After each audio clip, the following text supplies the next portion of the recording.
Thanks for clicking on the video. I know it's been a while, but I've had some financial problems that I've been trying to mend up, and there just hasn't been money to buy toys.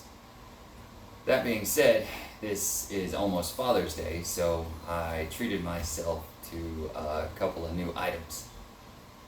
The first of which is the multiple spring recoil reduction system from DPM.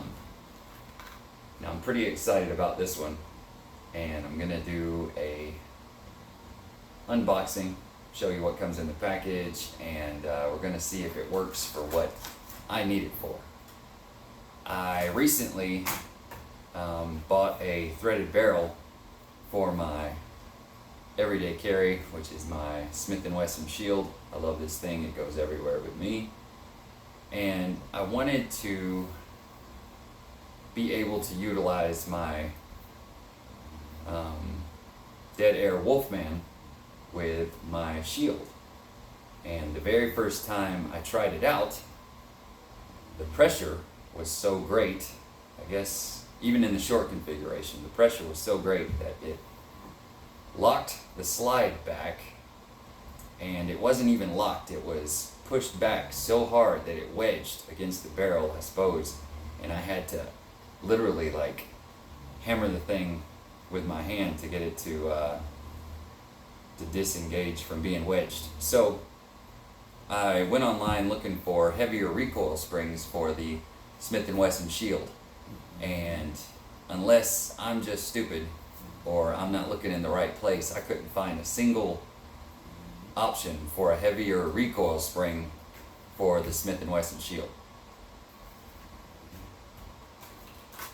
A little bit of research led me to this, however, the multiple spring recoil reduction system from DPM. It comes with two different springs, one long, one short, and I read a review from one of the guys that said he couldn't even get the slide all the way back with one of the longer springs. We'll see. We'll see what the verdict is. We'll test it out. But I was thinking that might be perfect. That might be a heavy enough spring that I can effectively use it with my Smith and Wesson Shield.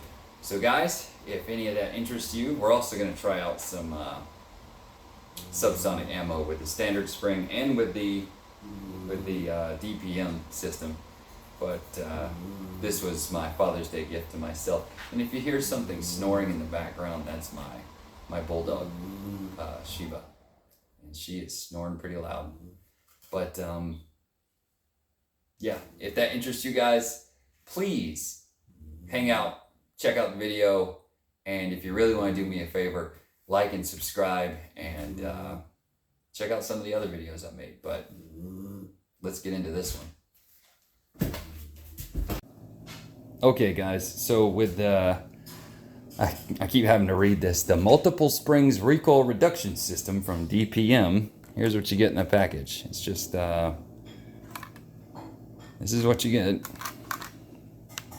Has a little bit of instructions on the back, and I guess there's some description here. So it claims that you get better double tap concentration, significant recoil reduction, slide and frame protection, improved firing speed, elimination of jams.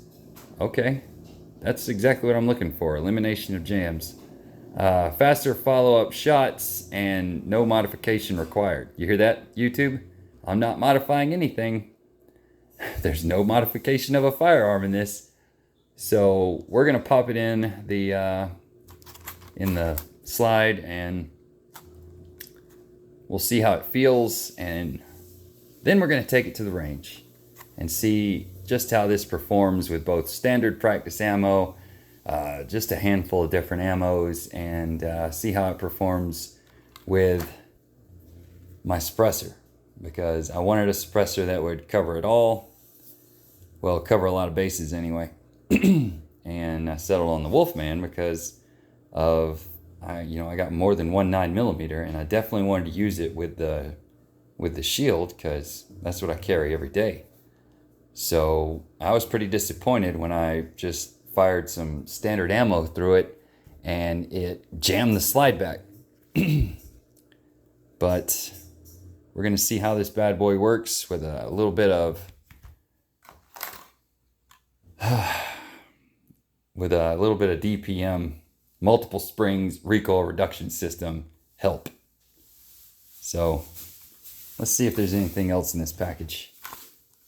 Any kind of literature that would lend info towards what exactly we've got here. Let's take a look at this, actually. It's got a diagram of the internals.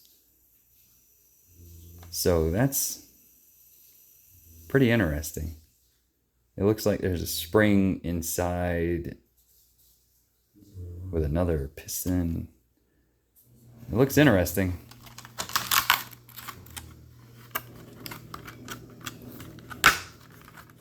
I tried finding videos on this, and it looks like I'm going to be one of a handful of people who made a video about it. This feels pretty light, and I was afraid that was plastic, but it's not. It is. Now that I'm holding it, I can tell it's some kind of metal for sure. Am I wrong? Is that plastic?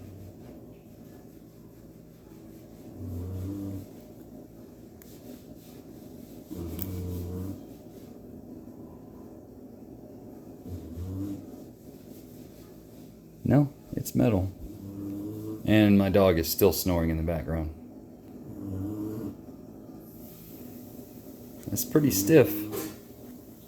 So yeah, you've got a spring inside here as well.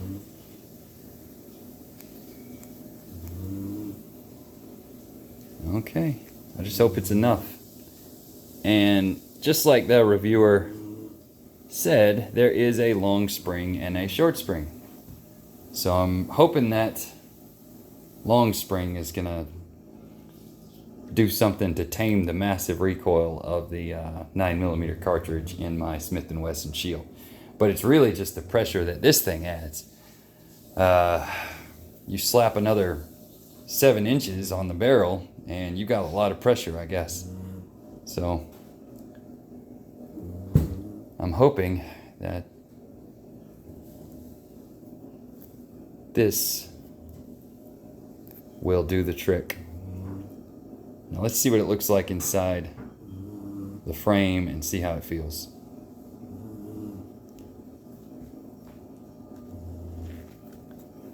So anybody that's got a Smith and Wesson Shield knows how this is done. And I've got this quick QDC system from Griffin Armament that threads right onto the end of the threaded barrel. Look at all that oil. And it still got stuck.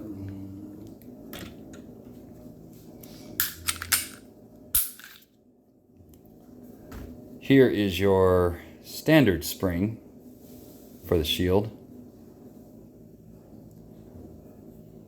We're going to take that out.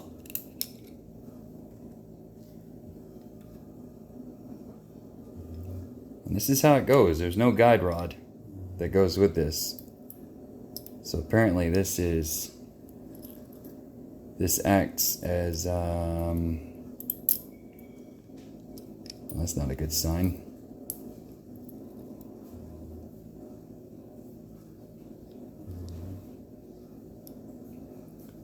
I'm having a bad image in my mind of this thing flying to pieces when I try to use it.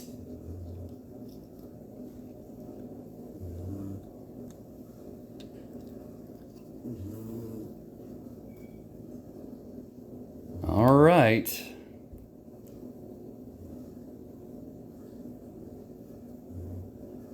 It is a little bit dirty. I've been carrying it on me a lot.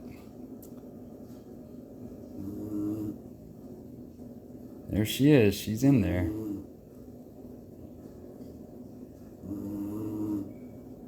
Let's put it back together and see how that feels. Just, you know, pulling it back, pulling the slide back. Which is not any kind of scientific measurement, but it'll give me an idea of whether it's heavier or lighter than the spring I just took out.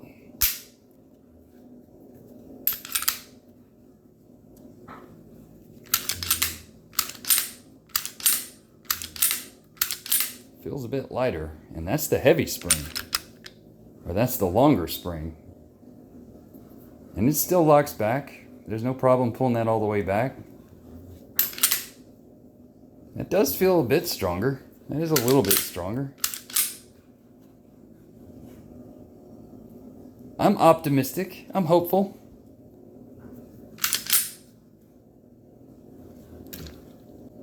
I'm gonna leave that bad boy in there, and we're gonna head out to the range to see how it does with both subsonic, which is what I really can't wait to try out through the suppressor. Subsonic, I got some cellular and below, I believe that's how you say it.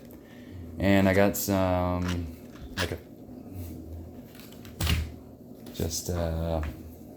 FMJ target ammo. That's the stuff that knocked the slide back so hard I couldn't get it back home unless I hammered it with my hand. But all right, let's take it to the range. One last thing before I go. I noticed this, looking at it head on, you can really see how you've got the wider, I can't get that in camera. It's pretty stiff. You can see how where normally the guide rod would go through, you've got two acting, essentially guide rods. Even though it's not supposed to have a guide rod as it says, there's no guide rod, but tell me what that is. That's definitely acting like a guide rod, but sorry if you guys can't see that.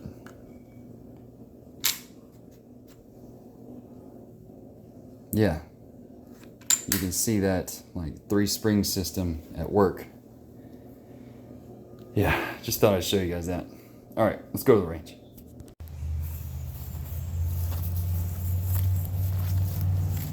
What's up, guys?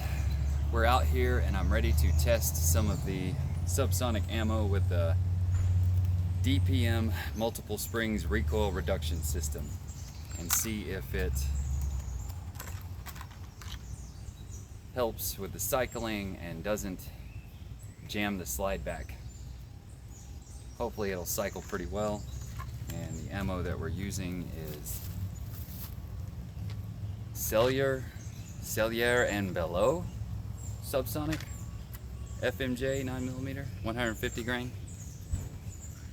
So hopefully through the Smith and Wesson Shield I found the combination that will work and it won't jam up the works. So we'll see what happens.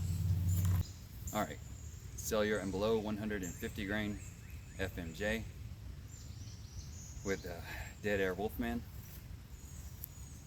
Let's give it a shot.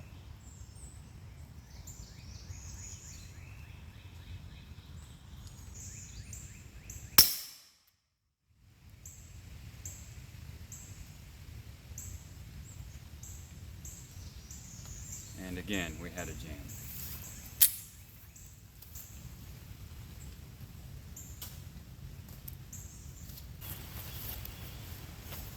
Let's try it again to see if it was a fluke.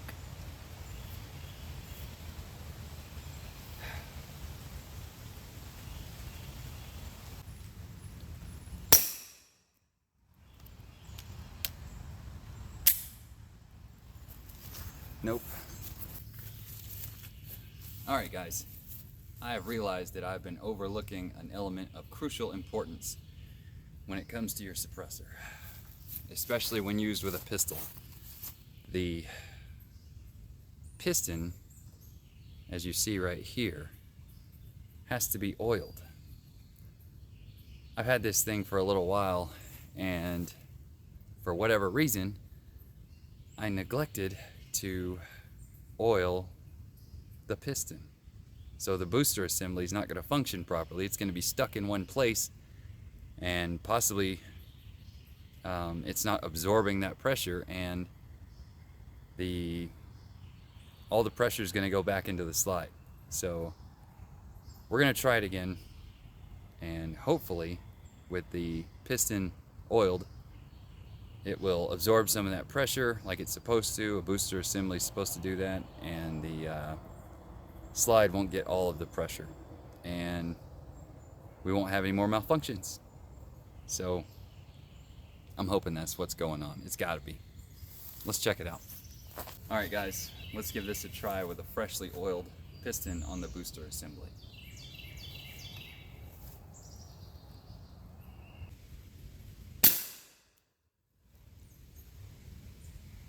Good. Okay, so that one cycled like it was supposed to. I wonder if I can watch that in slow-mo. Looks like it trapped a lot of gases in there.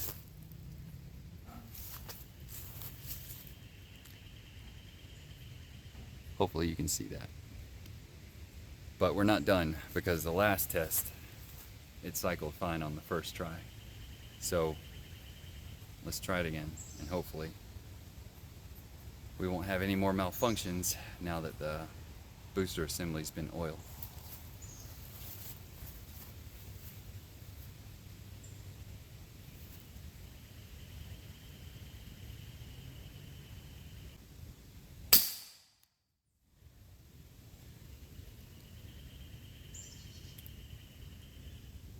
And that's exactly what it's supposed to do.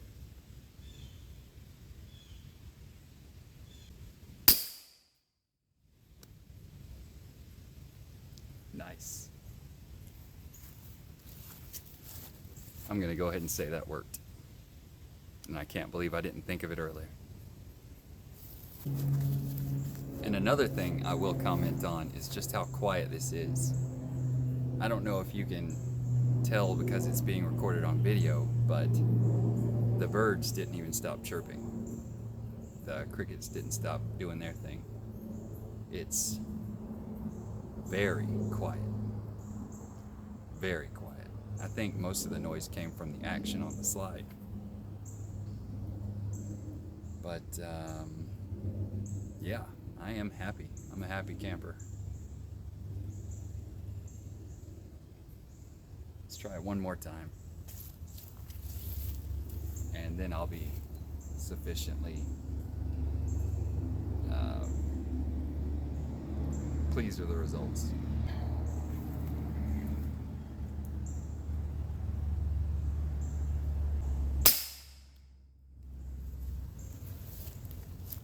Again. So there you have it, guys.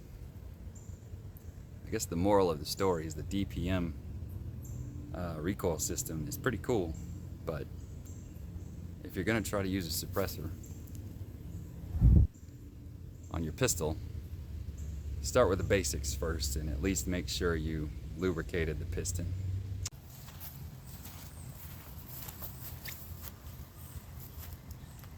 Thanks so much for sticking around to the end of the video, guys.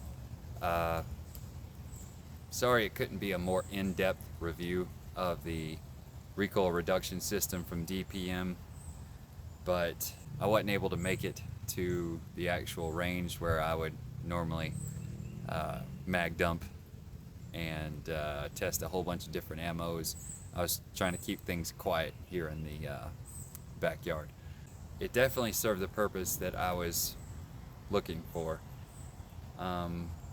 Overall, I'm pleased with the performance, and if anybody wanted to know, it can definitely handle the recoil and function just fine when used with a suppressor like the Wolfman, as long as you remember the crucial element of oiling the booster assembly. I still can't believe that I've neglected such a crucial element, but you know, you live and you learn. Never forget again. But I really appreciate the support, guys, and I really appreciate all the new subscribers and all the supportive comments that I'm getting from you guys. So thanks for staying until the end, and until I see you guys again, have a good one. Before I go, I just wanted to give you guys an example of why we try to keep it quiet around here. I don't know if you were watching in the video a couple of seconds ago. If you weren't, rewind it and check out the whitetail that was hanging out at the corner of the property over here. And that's a perfect example of why we try to keep things quiet around here. Thanks for watching, guys. See you in the next video.